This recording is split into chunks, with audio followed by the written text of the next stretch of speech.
and Nigeria, the continent's most populous nation. The Secretary-General also notes in his message that by consistently reminding the international community of its responsibility to the most vulnerable and affirming that we are all members of the global family of nations, Africa has helped to reshape the global agenda. So, questions, please. Yes. A couple of questions. One, yesterday the Secretary General announced that he was going to Nigeria. Do you have more details as to when he's going to go, and apart from the President, who else is going to be meeting? Then secondly, on the issue of the child rights, I see that the Secretary General has spoken about that already today. There's a senator in Nigeria who just married an Egyptian 13-year-old girl. I was wondering whether the Secretary General will say something about that. The second, I didn't quite get that. There's a senator in Nigeria. Yes. Senator Yerima, who just married a 13-year-old Egyptian. And I was hoping that the Secretary General will say something about that.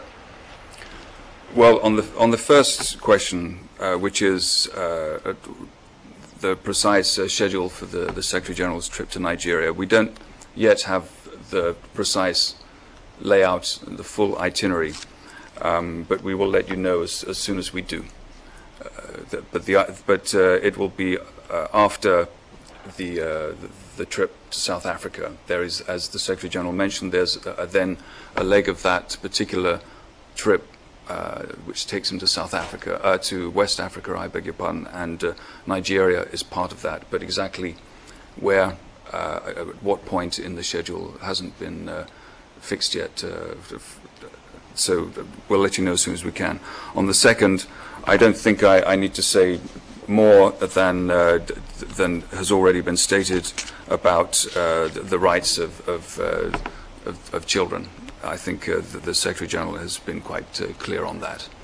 So, Masoud. Yeah. Specifically about this particular senator, I know that he has made general comments.